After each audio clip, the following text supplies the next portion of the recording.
주시는 하나님의 말씀은 민수기 14장 26절부터 38절 말씀입니다.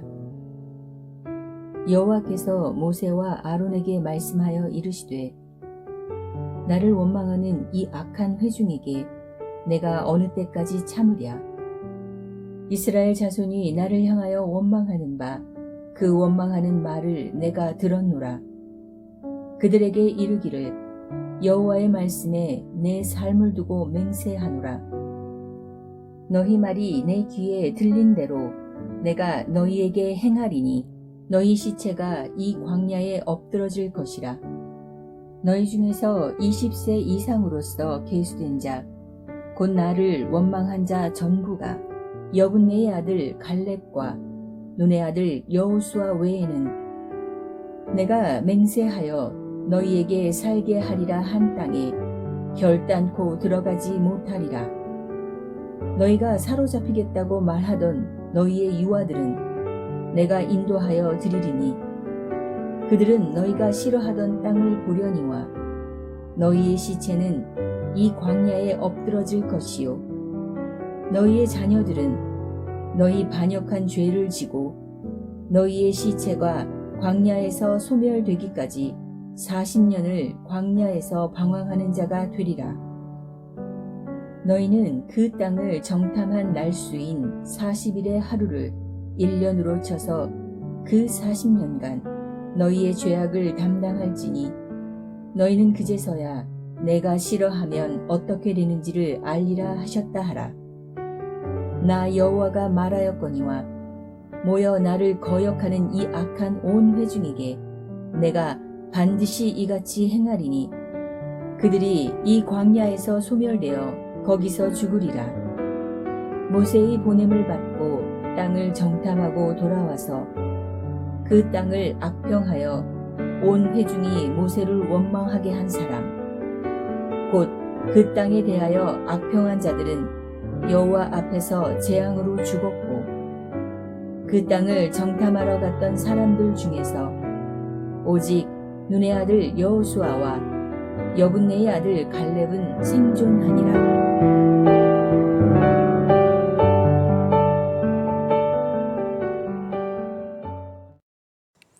오늘 본문은 가데스 바네아 사건으로 인해서 향후 이스라엘 백성들이 가나안 땅으로 들어가기 위해 소요될 38년의 광야 생활과 그 광야 생활 중에 받게 될 징계에 대해서 그 원인과 세부적인 내용들을 다루고 있습니다.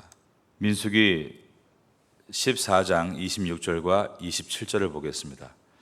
여호와께서 모세와 아론에게 말씀하여 이르시되 나를 원망하는 이 악한 회중에게 내가 어느 때까지 참으랴.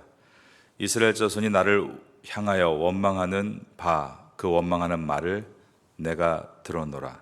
그 다음 보면 그들에게 이르기를 여호와의 말씀에 내 삶을 두고 맹세하노라. 너희 말이 내 귀에 들린 대로 내가 너희에게 행하리니. 여기서 내 귀에 들린 대로라는 말은 원망의 말을 뜻합니다. 그러니까 우리가 말하는 것은 그냥 말하는 것이 아니라 우리의 생각을 모아서 뱉는 것이고 그 말하는 것이 우리의 신념이라면 하나님은 그래 너희의 신념대로 너희가 될 것이다. 그런데 오늘 본문에 나와 있는 그들이 말하고 있는 원망은 어떤 것입니까? 우리는 결코 가나안 땅에서 살지 못하리라. 그 말씀과 같이 일대의 모든 사람들은 여호수아 갈렙을 제외하고 한 사람도 가나안 땅에 들어가 살지 못했던 것입니다. 이러한 표현이 21절에도 들어 있습니다. 위에는 14장 21절에 보면 그러나 진실로 내가 살아있는 것과 여호와의 영광이 온 세계에 충만할 것을 두고 맹세하노니.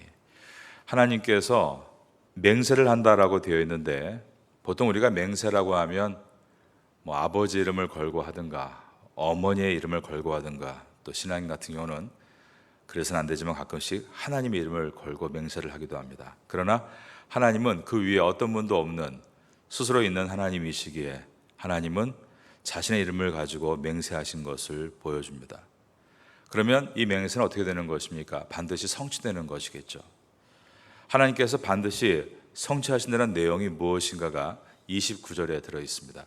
너희 시체가 이 광야에 엎드려질 것이라. 너희 중에서 20세 이상으로서 계수된 자 곧 나를 원망한 자 전부가 여분네 아들 갈렙과 눈의 아들 여호수아 외에는 내가 맹세하여 너희에게 살게 하리라 한 땅에 결단코 들어가지 못하리라. 하나님의 맹세는 지금 현재 이곳에 있는 20세 이상, 즉 이스라엘 대표하는 그 모든 사람들은 결단코 하나님이 약속하신 가나안 땅에 들어가지 못하게 될 것이다 라는 것이 하나님의 맹세였습니다.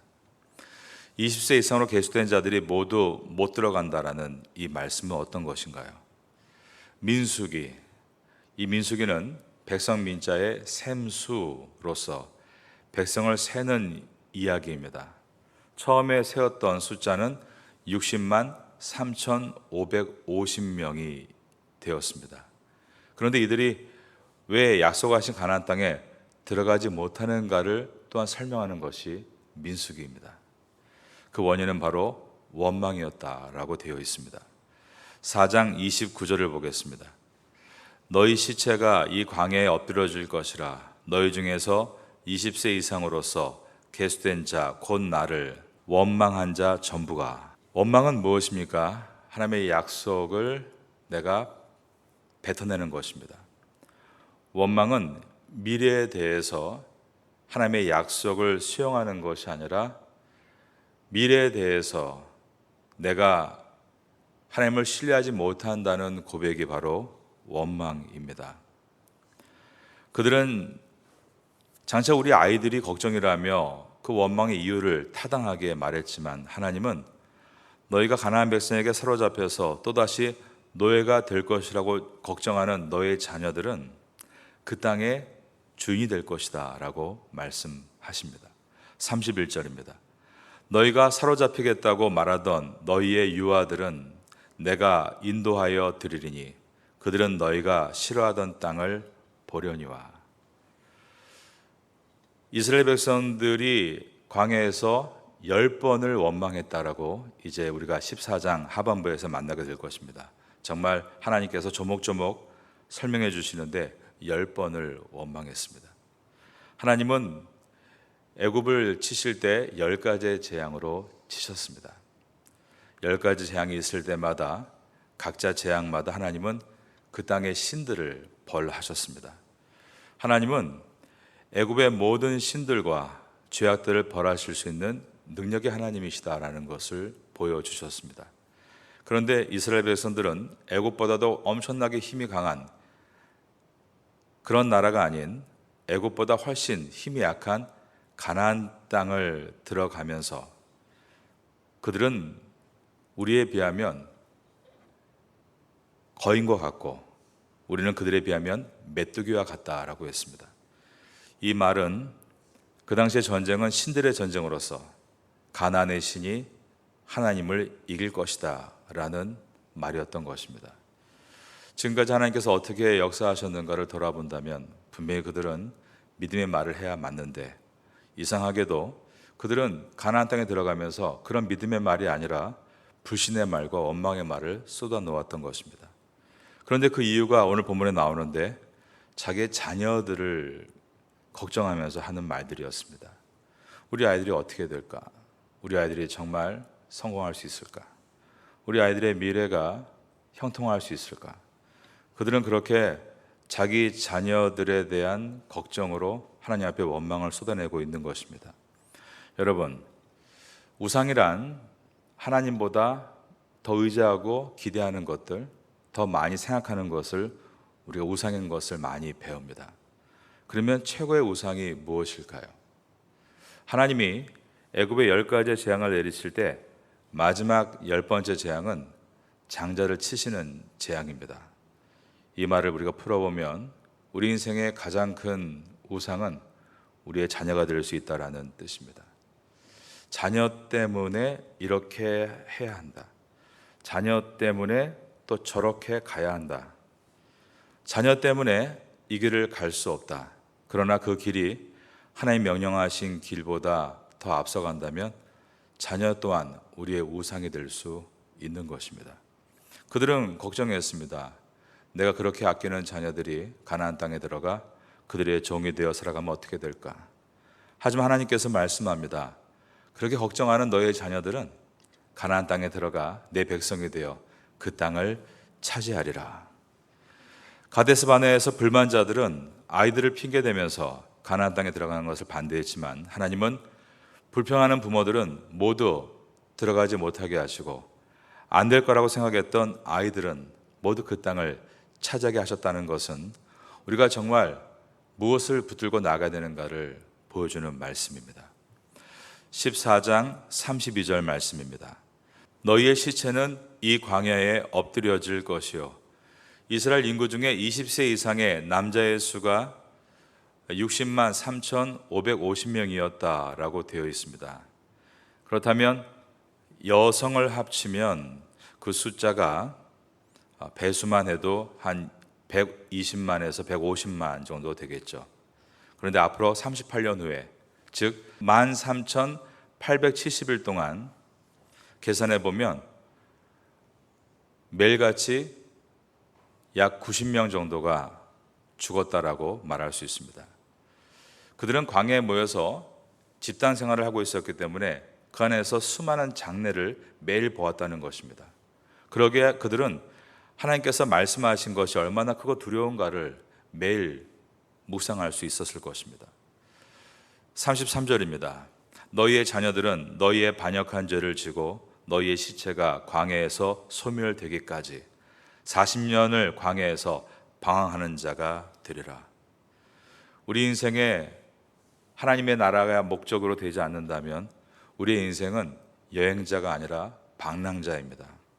아무리 우리 인생에 내가 가진 것을 이루었고 그리고 소유했다 할지라도 하나님의 비전과 그 나라가 없으면 우리 인생은 길을 잃고 헤매는 방랑자인 것입니다.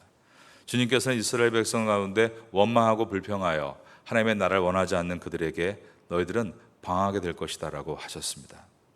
우리의 인생도 광야 같은 세상을 살아가고 있습니다. 그런데 우리 인생을 가만 들여다보면 놀랍게도 오늘 이스라엘 백성의 1세대와 같이 길을 잃어버린 사람들이 꽤 많다라는 것입니다. 믿음의 길을 잃어버리면 그것은 여행이 아니라 방랑이 된다는 것을 잊지 말아야 됩니다. 34절입니다. 너희는 그 땅을 정탐한 날 수인 40일의 하루를 1년으로 쳐서 그 40년간 너희의 죄악을 담당할지니 너희는 그제서야 내가 싫어하면 어떻게 되는지를 알리라 하셨다 하라. 여기서 알다라는 것은 야다라는 단어입니다. 이것은 그냥 지식으로 아는 것이 아니라 피부로 완전히 느끼는, 아니 그 이상의 지식을 뜻합니다.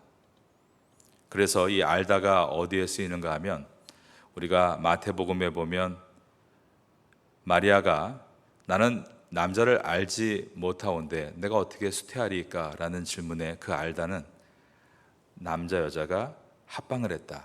그 정도로 모든 것을 알 때 쓰는 단어가 이 알다입니다. 즉 하나님은 너희가 뼈저리게 경험하게 될 것이다.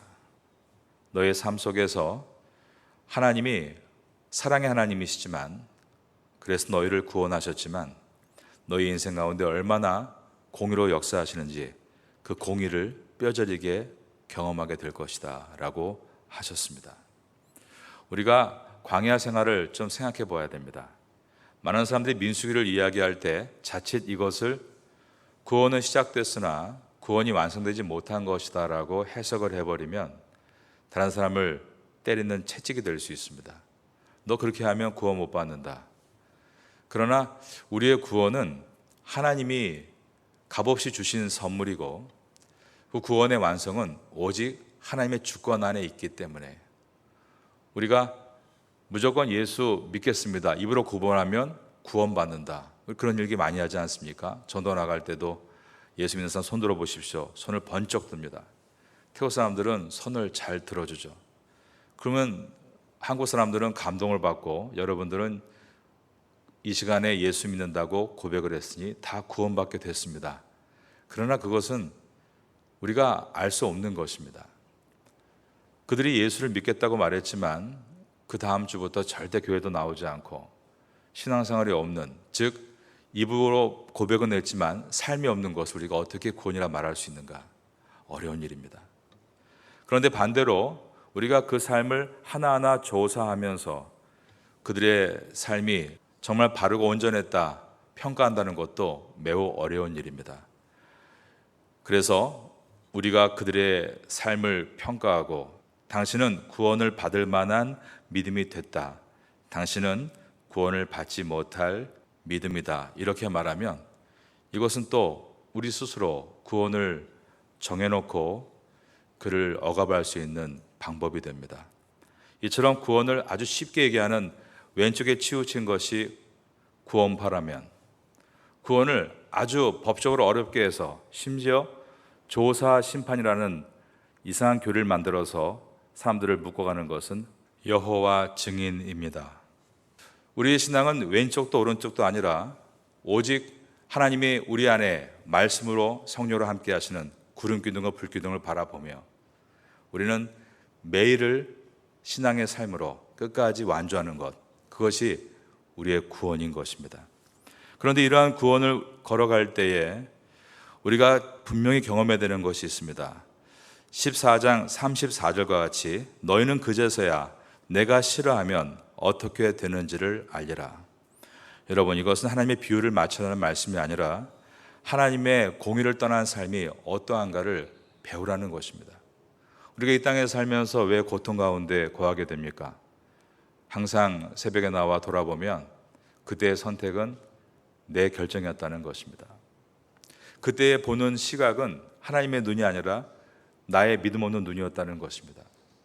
그렇게 보고 불평하고 결정하고 걸어갔던 것들은 결국 좋지 않은 열매로 돌아왔다라는 것입니다. 그러므로 우린 인생 가운데 광야를 만난다면 그 광야에서 배워야 될 것은 우리가 하나님을 이런 고난에서도 어떻게 신뢰하고 넘어가야 하는지, 어떻게 훈련 받아야 되는지 이것을 기억해야 합니다. 오늘 하나님께서는 34절에서 그들이 왜 40년간 광야를 유린하는 것인가에 대해서 그들이 정탐한 날수, 즉 40일을 1년으로 계수했다라고 하셨습니다. 이스라엘 백성은 애굽을 출발해서 시내산에서 율법을 받고 가데스 바네아에 이르는 동안 약 2년의 시간을 보냈습니다.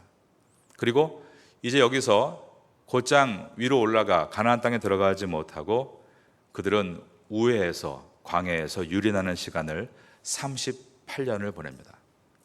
앞에 있는 2년도 광야의 시간이고 이제 앞으로 겪어야 될 38년도 광야의 시간입니다. 하나님의 계획은 그들의 광야의 시간은 2년이었습니다. 2년 동안 훈련받은 것을 가지고 믿음으로 가나안 땅에 들어가 그 땅을 개척하기를 원하셨습니다. 그러나 그들이 준비가 되지 않았을 때 그들의 시간은 다시 늘어나서 38년이 이어지게 됩니다.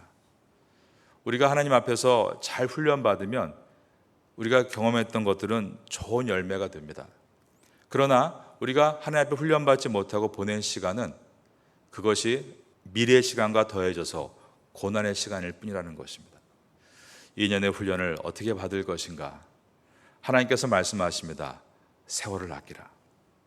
우리가 이 태국 땅에서 해야 될 가장 아름다운 모습은 세월을 아끼는 것입니다. 자신을 잘 준비하고 하나님 앞에서 내 마음도 지킬 줄 알고 상대방의 마음도 지켜줄 줄 알며 사역함에 있어서 무엇이 하나님의 뜻인가를 잘 분별하고 사람들을 안내할 수 있는 그런 훈련된 사람이 되라고 우리 광야를 허락하시는 것입니다. 그렇게 되면 그 광야는 우리에게 놀라운 유익으로 돌아오고 귀한 열매를 얻게 되는 것입니다. 하지만 우리가 그 광야에서 우리의 수고와 준비의 책임을 다하지 않고 그냥 흘려보내면 전에 있었던 광야도 고통일 뿐이고 앞에 있는 광야도 방랑일 뿐입니다. 여러분들은 지금 받고 있는 이 광야의 시간을 가치 있게 여기고 잘 준비하게 되시기를 바라겠습니다. 광야는 알아가는 시간입니다.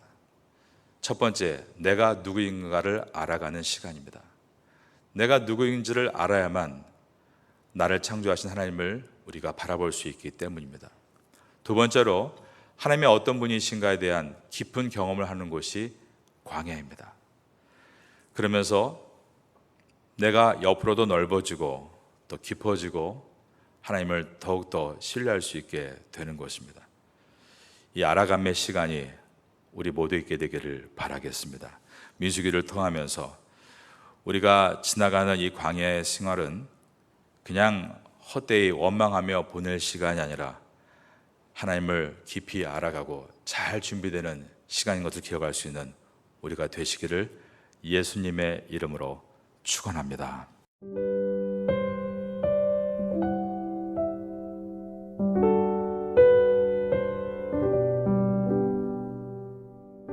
지금은 함께 기도하는 시간입니다.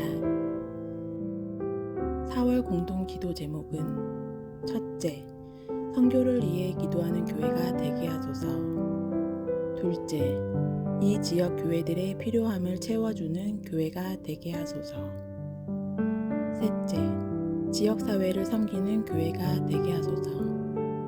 넷째, 태국 목회자들과 한국 선교사들을 후원하는 교회가 되게 하소서. 말씀을 붙잡고 기도하는 귀한 시간 되시기를 소망합니다.